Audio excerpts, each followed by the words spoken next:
الحمد لله رب العالمين. صلاة وتسليم على أحمد المجتبى محمد المصطفى رسول الله صلى الله عليه وعلى آله وأصحابه وأتباعه إلى يوم الدين. فقد قال الله تبارك وتعالى في القرآن العظيم والفرقان المجيد بعد أعوذ بالله من الشيطان الرجيم بفضل بسم الله الرحمن الرحيم إن الدين عند الله الإسلام. صدق الله العلي العظيم. وقال نبينا محمد رسول الله صلى الله عليه وسلم لقد شهدت في دار عبد الله بن جدعان حلفا ما أحب أن لي به حمر النعم ولو أدعى به في الإسلام لأجبت. صدق رسوله النبي الكريم ونحن على ذلك من الشاهدين والشاكرين والحمد لله رب العالمين. சர்வ புகழும் ஏகவல்லோன் அல்லாஹ் ஒருவனுக்கே உரித்தாவதாக. ஈருலகத் தலைவர் எம்பெருமானார் முஹம்மதுர் ரசூலுல்லாஹி ஸல்லல்லாஹு அலைஹி வஸல்லம் அன்னவர்கள் மீது, அன்னவர்களின் வழி வாழ்ந்த உத்தம சத்திய சஹாபாக்கள், தாபிஈன்கள், தபஉத் தாபிஈன்கள், நாதாக்கள், சுஹதாக்கள், நல்லவர்கள், குறிப்பாக நம்மவர்கள் மீதும் நம்மை நேசிக்கின்றவர்கள் மீதும் நாம் நேசிக்கின்றவர்கள் மீதும் அல்லாஹ்வின் வற்றா கருணை என்றென்றும் குன்றாமல் நின்று நிலவட்டுமாக. ஆமீன் ஆமீன் யா ரப்பல் ஆலமீன். சங்கைக்கும் இறை பொருத்தத்திற்கும் உரித்தான அல்லாஹ்வின் நல்லடியார்களே, அருமை முஃமினீன்களே, அல்லாஹு ஜல்ல ஷானுஹு வ தஆலா அவனது பேரருள் பெரும் கிருபையினால் அவனது நேசத்தை நெருக்கத்தை நாடியவர்களாய் அவனது இல்லத்தில் நம்மையெல்லாம் சஞ்சரிக்க செய்திருக்கிறான். அல்ஹம்துலில்லாஹ். இந்த உலகத்தில் உறவுகளாய் நட்புகளாய் நம்மை ஒன்று சேர்த்த ரப்புல் ஆலமீன் அல்லாஹு தஆலா நாளை உயரிய சுவனபதியில் உத்தம நபி ஸல்லல்லாஹு அலைஹி வஸல்லம் அவர்களோடு நம்மை, நம் பெற்றோர், உற்றார் உறவுகள், மனைவி மக்கள், சந்ததிகள் அனைவரையும் ஒன்று சேர்த்து நல்லருள் பாலிப்பானாக என்ற நல்ல துஆவுடன் என் வார்த்தைகளை தொடருகிறேன். அன்பிற்கினியவர்களே, ஹலீஃபா மஹ்மூன் ரஷீத் பாதுஷா என்ற அரசர் ஒருவர் இரவு நேரத்தில் கஅபாவை தவாஃப் செய்து கொண்டிருக்கிறார்கள். கஅபத்துல்லாவை தவாஃப் செய்து கொண்டிருக்கிற வேளையில் ஒரு மனிதர் அல்லாஹ்விடத்திலே துஆ செய்கிறார், பிரார்த்தனை செய்கிறார். யா அல்லாஹ், இந்த நாட்டில் அநியாயமும் அட்டூழியமும் தலைவிரித்து ஆடுகிறது. இந்த மண்ணிலே லஞ்சலாவண்யம் பெருகி கிடக்கிறது. அதை தடுக்க வேண்டியவர்கள், கட்டுப்படுத்த வேண்டியவர்கள் இந்த உலகத்தின் மீதான பேராசையில் அவர்கள் முடங்கி போய் கிடக்கிறார்களே என்று அல்லாஹ்விடத்திலே அழுது புலம்புகிறார், துஆ செய்கிறார். இதை கேட்ட மாத்திரத்தில் மன்னர் மஹ்மூன் ரஷீத் பாதுஷா திகைத்து போனார்கள், பயந்து போனார்கள். இந்த வார்த்தை அவர்களை ஒரு உலுக்கியது. இந்த துஆ, அந்த மனிதரினுடைய துஆ அவர்களை நடுங்க செய்து விட்டது. அந்த நடுக்கத்திலேயே ஒரு ஓரமாய் போய் அமர்ந்து ஒரு மனிதரை அழைத்து அவரை என்கிட்ட கூட்டிட்டு வாங்க அப்படின்னு சொன்னாங்க. தொழுது கொண்டிருக்கிறார். தொழுது முடித்து மஅமூன் ரஷீத் பாதுஷாவிடத்திலே அழைத்து வரப்பட்டார். ஹலீஃபா மன்னர் விசாரிக்கிறார், நான் தவாஃப் செய்து கொண்டிருக்கிற போது நீங்கள் அல்லாஹ்விடத்திலே இந்த நாட்டில் அநியாயமும் அட்டூழியமும் தலைவிரித்து ஆடுகிறதுன்னு சொன்னீங்களே, தடுக்க வேண்டியவர்கள் எல்லாம் பேராசையின் காரணமாக முடங்கி போய் கிடக்கிறார்கள் என்று சொன்னீர்களே, என்ன காரணம்? என்ன காரணம்? என்னிடத்தில் பேராசை இருக்கிறதா, நான் பேராசை பிடிச்சி இருக்கிறேன்னு சொல்றீங்களா அப்படின்னு கேட்டாங்க. அந்த மனிதர் சொன்னார், கலீஃபா அவர்களே,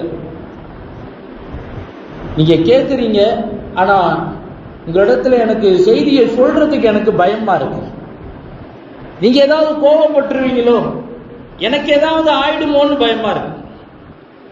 உள்ளபடியே மஅமூன் ரஷீத் பாதுஷா அவர்கள் ரொம்ப நல்ல மனிதர், நல்ல மனிதர், நியாயமாக நடக்க வேண்டும் என்று நினைக்கக்கூடியவர் தான். அவங்கள்ட்ட சொல்றாங்க, நான் இந்த செய்தியை எல்லாம் உங்கள்கிட்ட சொன்னா எனக்கு ஏதாவது ஆயிடுமோ, என் மேல கோபப்பட்டு எனக்கு ஏதாவது தண்டனை கொடுத்துருவீங்களோன்னு பயமா இருக்கு. மஅமூன் ரஷீத் பாதுஷா சொன்னாங்க, உங்களுக்கு எந்த ஆபத்தும் வராது, உங்களுக்கு எந்த பாதிப்பும் வராது, உங்களுக்கான பாதுகாப்பை நான் உறுதி செய்வேன். நான் சொல்வது உண்மை, நீங்க என்ன நடக்குதுங்கிறத சொல்லுங்க. அவர் சொன்னார், அல்லாஹு தஆலா மக்களினுடைய நலனுக்காக வேண்டி, மக்களினுடைய நலனுக்காக வேண்டி, மக்களினுடைய உரிமைகளை பாதுகாப்பதற்காக வேண்டித்தான் இந்த மக்களுக்கான பொறுப்புதாரியாக அல்லாஹ் உங்களை நியமித்தான். இந்த மக்களுக்கான பொறுப்புதாரியாக அல்லாஹ் உங்களை நியமித்திருக்கிறான். மக்களுக்கு தேவையானவற்றை செய்து கொடுப்பதற்கும், அவர்களில் யாரும் பாதிக்கப்பட்டு விடாமல் பாதுகாப்பதற்கும், ஒருவேளை யாராவது பாதிக்கப்பட்டால் அவர்களுக்கான நீதி பரிபாலனம் செய்வதற்காகவும் அல்லாஹு தஆலா உங்களை பொறுப்புதாரியாக நியமித்திருக்கிறான். ஆனால் நீங்கள் செய்வது என்ன?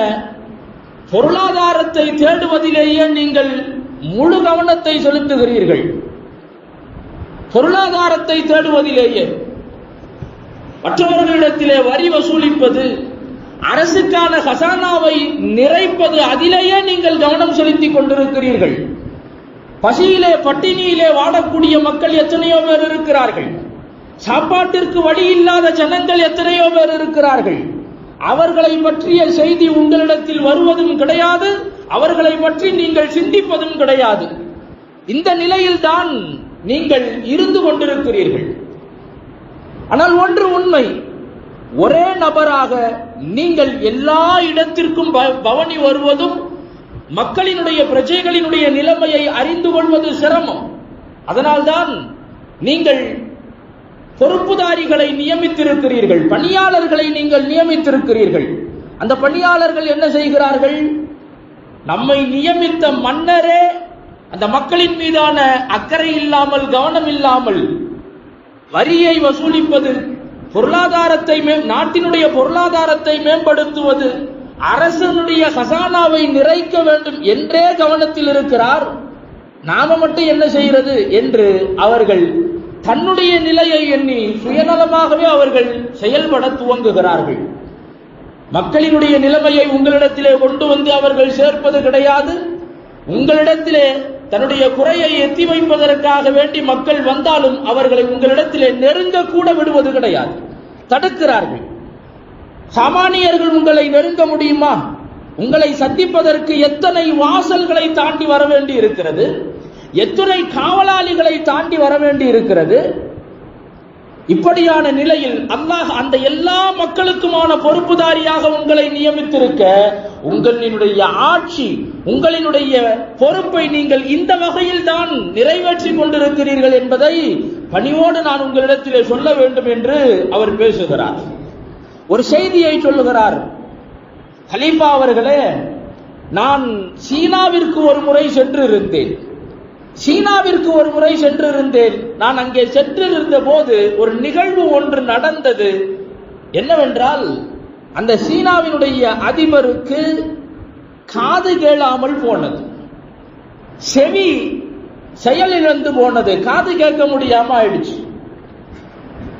மன்னரவையிலே அந்த அதிபர், சீன அதிபர், அவர் அழுகிறார், தேம்பி தேம்பி அழுகிறார். உடன் இருந்தவர்கள் எல்லாம் அவரை ஆசுவாசப்படுத்துகிறார்கள். ஏன் இப்படி அழறீங்க, ஏன் அழறீங்க, அதெல்லாம் சரியாயிடும் அவரை சமாதானப்படுத்துறாங்க.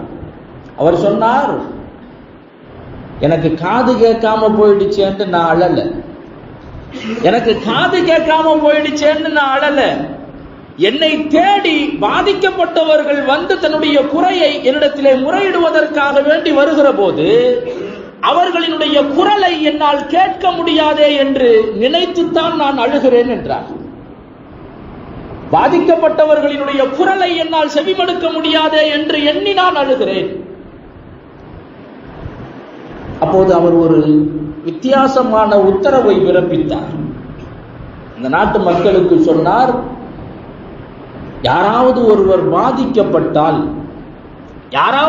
பாதிக்கப்பட்டால் பாதிக்கப்பட்டவர்கள் மட்டும் சிவப்பு சட்டையை நீங்கள் அணிந்து கொள்ளுங்கள், சிவப்பு சட்டையை நீங்கள் சிவப்பு உடையை அணிந்து கொள்ளுங்கள்.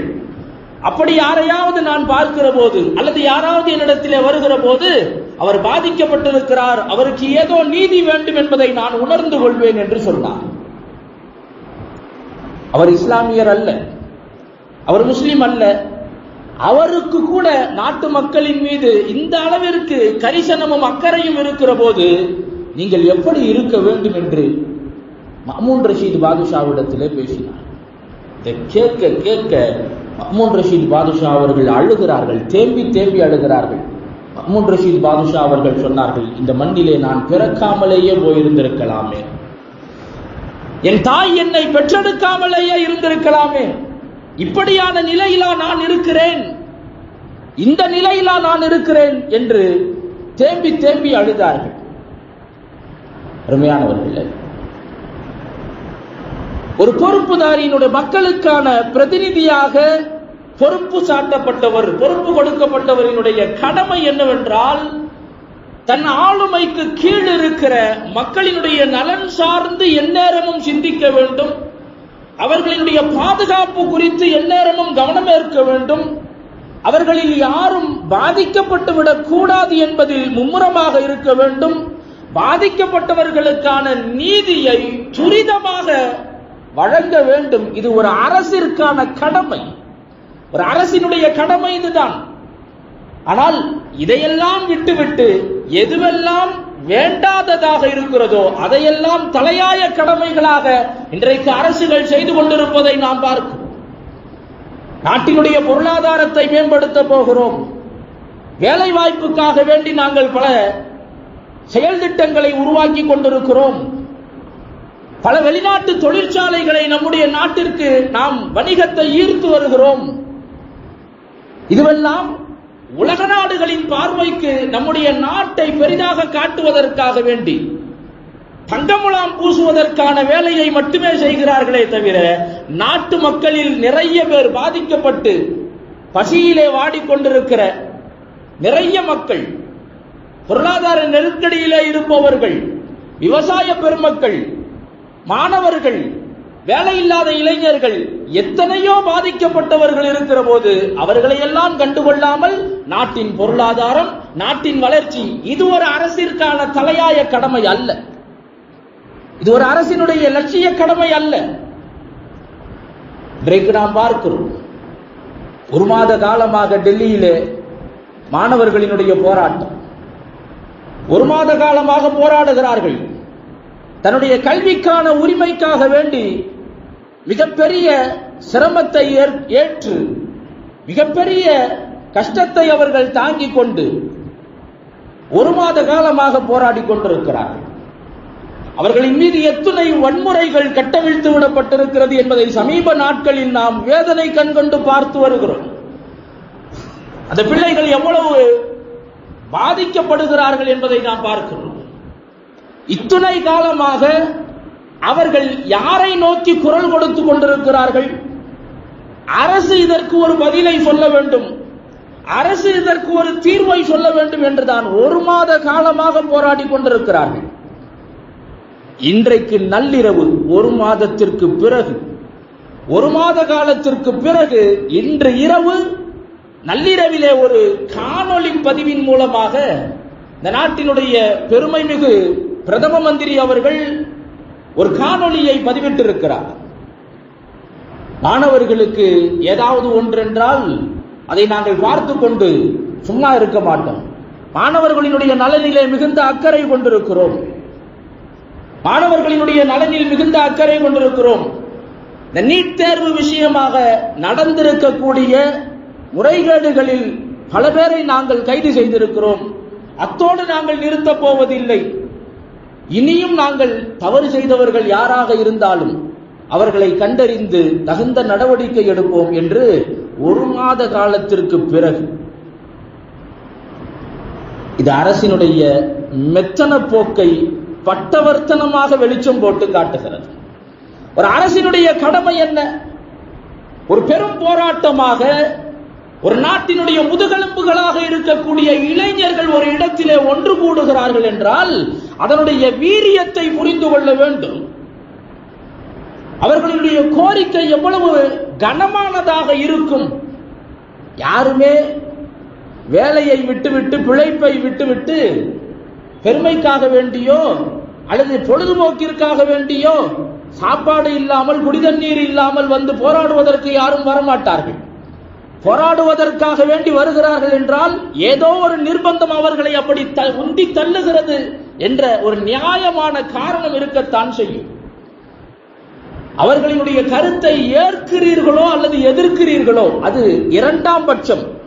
போராட்ட களத்திற்கு வந்து விட்டார்கள் என்றால் அரசின் முதல் கடமை இந்த நாட்டினுடைய பிரதிநிதியாக இருக்கக்கூடிய, இந்த நாட்டினுடைய முதல் பிரதிநிதியாக இருக்கக்கூடிய பிரதம மந்திரி அந்த இடத்திற்கு வந்தாக வேண்டும். இது ஒரு அரசினுடைய கடமை, ஒரு அரசினுடைய கடமை. மாநிலங்களுக்கான முதலமைச்சர்கள் என்பது எதற்காக? ஒரு நாட்டினுடைய பிரதம மந்திரி எல்லா இடத்திற்கும் எல்லோருடைய தேவையை கேட்பதற்காக வேண்டியும் செல்ல முடியாது. அதனால்தான் மாநிலங்களுக்கு ஒரு முதலமைச்சர். மாவட்டங்களுக்கான எம்எல்ஏக்கள், சட்டமன்ற உறுப்பினர்கள் எதற்காக? ஒரு முதலமைச்சர் எல்லா இடத்திற்கும் சென்று மக்களினுடைய கோரிக்கையை பெற முடியாது. அதனால் இலாகா வாரியாக பிரிக்கப்பட்டு சட்டமன்ற உறுப்பினர்களாக இப்படி எல்லோரும் பணியாற்றுவது எதற்காக என்றால் மக்கள் பிரதிநிதிகளாகத்தான் பணியாற்றுகிறார்கள். ஒரு சட்டமன்ற உறுப்பினரினுடைய கடமை என்ன? மக்களுக்கான தேவையை கேட்டறிந்து அவர் யாருடைய தலைமைக்கு கீழ் இருக்கிறாரோ அவரிடத்திலே சென்று அதை தெரியப்படுத்தி அவர்களுடைய கோரிக்கையை நிறைவேற்றுவது ஒரு சட்டமன்ற உறுப்பினரினுடைய கடமை. ஒரு முதலமைச்சர் இந்த நாட்டு மக்களுக்கான தேவையை பிரதம மந்திரியிடத்திலே கேட்டு அவர்களிடத்திலே உறுதிப்படுத்த வேண்டிய கடமை இருக்கிறது. எல்லோருமே செயல்படுவது மக்களினுடைய பிரதிநிதிகளாகத்தானே தவிர ஒரு பெரிய நான் சுயாதிபதியாக ஒரு பெரிய மன்னராட்சியை போல நடப்பதற்கு யாருக்குமே எந்த அதிகாரமும் கிடையாது. காரணம், இது ஜனநாயக நாடு, இது ஜனநாயக மண். மக்களால் தேர்ந்தெடுக்கப்பட்டவர்கள் மக்களுக்கானவர்களாக இருக்க வேண்டும். மக்களால் தேர்ந்தெடுப்பது எதற்காக? தனக்கு ஏதேனும் உரிமைகள் தேவைப்படுகிற போது அந்த உரிமைகளை சரியான நேரத்தில் கொண்டு வந்து சேர்ப்பதற்காக மக்கள் தேர்ந்தெடுக்கிறார்கள் என்றால் அந்த கடமையை சரியாக செய்வதுதான் ஆட்சியாளர்களினுடைய பொறுப்பு. ஆனால் 1 மாத காலம் தாமதித்துவிட்டு இன்றைக்கு வந்து ஒரு 3 நிமிட காணொளியில் இத்தனை 30 நாட்கள் போராட்டத்தில் பல பேர் உயிர் நீத்திருக்கிறார்கள். பல பேர் படுகாயமடைந்து மருத்துவமனைகளிலே இருக்கிறார்கள். சர்வ சாதாரணமாக ஒரு 3 நிமிட காணொளியில் நாங்கள் பார்த்துக் கொள்கிறோம் என்று சொல்வது என்பது எவ்வளவு பெரிய மெத்தன போக்கு என்பதை நாம் பார்க்கிறோம். ஒரு நாட்டினுடைய தலைநகரிலே இந்த நாட்டினுடைய முதுகெலும்புகள் ஒன்று கூடி இருக்கிறார்கள் என்றால் காவல்துறையை விட்டு பேச்சுவார்த்தை நடத்த சொல்வது கூட அரசியல் அநாகரீகம். காவல்துறையை அனுப்பி பேச்சுவார்த்தை நடத்த சொல்வது அரசியல் அநாகரீகம். காரணம், மக்கள் தேர்ந்தெடுத்தது காவல்துறை அதிகாரிகளை அல்ல. மக்கள் வாக்கு செலுத்தி தேர்ந்தெடுத்தது காவல்துறை அதிகாரிகளை அல்ல. தேர்ந்தெடுத்தது ஆட்சியாளர்களைத்தான். மக்களுக்கு ஒரு பிரச்சனை என்று வருகிற போது அந்த ஆட்சியாளர்கள் தான் வந்து நிற்க வேண்டும்.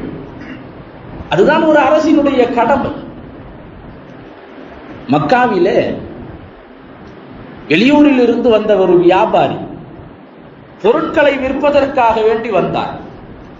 மக்காவில் ஆசிபுனு வாயில் என்ற ஒரு மனிதர் அவரிடத்திலே ஒரு பொருளை வாங்கி கொண்டு காசெல்லாம் தர முடியாது போ அப்படின்னு சொல்லி அனுப்பி விடுறார். அவர் அங்கே இருக்கக்கூடிய பெரிய மனிதர்களை பார்க்கிறார். அந்த மாதிரி பொருளை வியாபாரத்துக்காக வேண்டி நான் வந்தேன், என்கிட்ட பொருளை வாங்கிக்கிட்டு காசு கொடுக்க மாட்டேன்னு சொல்றாரு, என்னான்னு கேளுங்க. யாருமே கேட்கறதுக்கு அங்க முன் வரவே இல்லை. யாருமே அங்க கேட்க நாதி இல்லாமல் நிர்கதியாய் நிற்கிறார். அவரும் காபாவிலே சென்று அல்லாஹ்விடத்திலே முறையிடுகிறார். இப்படியான அநியாயமான சூழ்நிலையிலே இந்த மக்கள் இருக்கிறார்களே என்று அல்லாஹ்விடத்திலே முறையிடுகிறார். அதற்கு பிறகுதான் அப்துல்லாஹ் இப்னு ஜுத்ஆன் அவர்களினுடைய வீட்டில் குறைஷி தலைவர்கள் ஒன்று கூடினார்கள். அதில் நபி ஸல்லல்லாஹு அலைஹி வஸல்லம் அவர்களும் கலந்து கொண்டார்கள். நபி அவங்களும் கலந்துகிட்டாங்க. அங்கே எடுக்கப்பட்ட தீர்மானங்கள் என்னவென்றால், இனி நம் ஊரில் யார் ஒருவர் பாதிக்கப்பட்டாலும் சரி, அவர் உள்ளூரோ வெளியூரோ, நம் கபீலாவை சார்ந்தவரோ அயலாரோ, எந்த மொழி பேசக்கூடியவராக இருந்தாலும் சரி, எந்த மதத்தை சார்ந்தவராக இருந்தாலும் சரி, பாகுபாடு இல்லாமல் பாதிக்கப்பட்டு விட்டார் என்றால் அவருக்கான நீதியை பெற்றுத் தருவதற்காக வேண்டி நாம் அங்கே களம் காண வேண்டும், அங்கே உடனடியாக செல்ல வேண்டும் என்று தீர்மானம் எடுக்கிறார்கள். அதற்கு பெயர் ஹெல்ஃபுல் ஃபுதூல் என்று பெயர். ஹெல்ஃபுல் ஃபுதூல் ஸல்லல்லாஹு அலைஹி வஸல்லம் அவர்கள் பங்கெடுத்தார்கள். யாருக்கும் எந்த பாதிப்பும் ஏற்படக்கூடாது. பாதிக்கப்பட்டு விட்டார்கள் என்றால் அவர்களுக்கான நீதி உடனே பெற வேண்டும். அதற்காக வேண்டி நாம் போராட வேண்டும். ரசூலுல்லாஹி ஸல்லல்லாஹு அலைஹி வஸல்லம் அவர்கள் பிறகு ஒரு நாளிலே சொன்னார்கள், இஸ்லாத்திற்கு முன்னால் நடந்த நிகழ்வு இது. நபி ஸல்லல்லாஹு அலைஹி வஸல்லம் அவர்கள் நபியாக அனுப்பப்படுவதற்கு முன்னால் நடந்த நிகழ்வு. நபி அவர்கள் சொன்னார்கள், அப்படி ஒரு சம்பவம் மக்காவிலே நடந்தது. ஹெல்ஃபுல் ஃபுதூல் என்ற ஒரு ஒப்பந்தம் குறைஷி தலைவர்கள் நான் உட்பட கலந்து கொண்டோம்.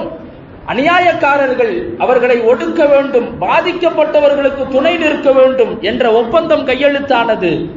அதே போன்ற ஒரு அமைப்பு இப்போது துவங்கப்பட்டு என்னை அழைக்கப்பட்டாலும் நான் அதிலே கலந்து கொள்வேன், பங்கெடுப்பேன் என்று ரசூலுல்லாஹி ஸல்லல்லாஹு அலைஹி வஸல்லம் அவர்கள் சொன்னார்கள். அந்த அமைப்பு எந்த நோக்கத்தில் துவங்கப்பட்டதோ அதே நோக்கம்தான் ஒரு அரசிற்கான தலையாய கடமை என்பதை நாம் உணர்ந்து கொள்ள வேண்டும். அரசு என்பது எதற்கு? ஆளாளுக்கு அவங்கவுங்க சம்பாதிச்சுக்கிறலாம், அவங்கவுங்க வாழலாம், அவங்கவுங்க பிரச்சனையை அவங்கவுங்களே பார்த்துக்கிறலாம் அப்படின்னு சொன்னா இந்த உலகத்திலே அமைதி இருக்காது, இந்த நாட்டிலே அமைதி இருக்காது, சுமூக போக்கு இருக்காது. இந்த காசு பொருளை வாங்கிக்கிட்டு காசு தரமாட்டேன்னு சொன்ன மாதிரி கேட்கறதுக்கு யாருமே இல்லை அப்படின்னு சொன்னா மக்களினுடைய உரிமை பறிக்கப்படும். அதனால்தான் அரசமைப்பு என்ற ஒன்று தேவைப்படுகிறது. மக்களினுடைய நலனுக்கானதுதான் அரசமைப்பு. ஆனால் இவ்வளவு மெத்தன போக்காக செயல்படுவது என்பது இந்த நாட்டினுடைய பலகீனத்தை, இந்த நாட்டினுடைய முகத்தை உலக அளவிலே படம் பிடித்து காட்டிக் கொண்டிருக்கிறது. பெருமையானவர்களே, அதிலும் மிக பெருமையாக மிக சந்தோஷமாக சொல்லிக் கொள்வது என்றால் நம் தமிழ்நாட்டினுடைய நிலைமை, நம் மாநிலத்தினுடைய நிலைமை என்பது மிக பெருமையான பெருமைக்குரிய நிகழ்வாக இருக்கிறது. டெல்லியிலே மாணவர்கள் போராடி அங்கே அடிபடுகிறார்கள், உதைபடுகிறார்கள், மிதிபடுகிறார்கள், உயிரையும் பொருட்களை எல்லாம் அங்கே கொடுத்து கொண்டிருக்கிறார்கள். அவர்களுக்கான நீதி என்பது அது அரசு அதை ஆராய்ந்து அதனுடைய சாதக பாதகங்களை முடிவு செய்ய வேண்டியது ஆட்சியாளர்கள், நீதிமான்களினுடைய பொறுப்பு. ஆனால் பல இடங்களிலும் அந்த போராட்டங்கள் முன்னெடுக்கப்பட்டிருக்கிறது. பல மாநிலங்களில், கேரளாவில், கர்நாடகாவில், உத்தரப்பிரதேசத்தில், பல மாநிலங்களில், தமிழ்நாட்டிலும் பல இடங்களில். ஆனால் இந்த உரிமைக்கான போராட்டத்தை விட கூடுதலாக இந்த உரிமைக்கான போராட்டத்தை விட கூடுதலாக நடந்த போராட்டம், மிகப்பெரிய போராட்டம் என்னவென்றால், சினிமா கூடாரத்திற்கு உள்ளே நுழைவதற்காக வேண்டி அதற்கான கடவுச்சீட்டை, அதற்கான டிக்கெட்டை பெறுவதற்காக வேண்டி நடந்த போராட்டம் இருக்கிறதே, தமிழ்நாட்டை தலை தூக்கி நிறுத்தி இருக்கிறது. தமிழ்நாட்டை தலை நிமிரச் செய்திருக்கிறது.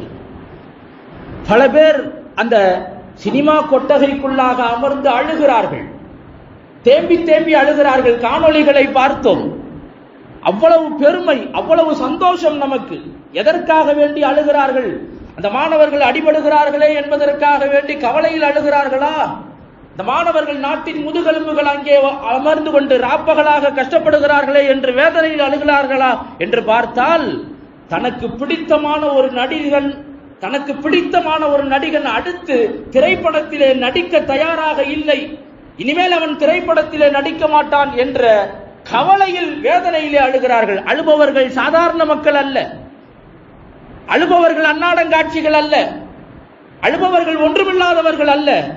இந்த நாட்டினுடைய மிக உயர்ந்த பொறுப்பில், உயர்ந்த பதவியிலே இருந்து கொண்டிருப்பவர்கள் தேம்பி தேம்பி அழுகிறார்கள், இனிமே இப்படி ஒரு காட்சியை பார்க்க முடியாதே என்று. தமிழ்நாட்டிற்கு கிடைத்த மிகப்பெரிய கண்ணியம், இந்த மண்ணிற்கு கிடைத்த, மாநிலத்திற்கு கிடைத்திருக்கிற மிகப்பெரிய கௌரவம். இளைஞர்களாகிய நாம் யோசித்து பார்க்க வேண்டும். எந்த சூழலில் நாம் பயணித்துக் கொண்டிருக்கிறோம், எத்தகைய சிந்தனை போக்கில் நாம் சென்று கொண்டிருக்கிறோம் என்பதை பார்க்க வேண்டும். அதில் நம் சமூகத்து இளைஞர்களும் இருக்கிறார்கள் என்பதை வேதனையோடு நாம் ஒத்துக்கொள்ளத்தான் வேண்டும். இல்லை என்று மறுத்துவிட முடியாது, சப்பை கட்ட முடியாது.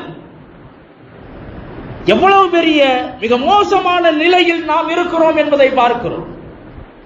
பல பெண்கள் ஹர்தாவோடு பேட்டி கொடுக்கக்கூடிய சூழலில் தான் மிக மோசமான அவல நிலையில் நம் சமூகம் இருப்பதை நாம் பார்க்கிறோம்.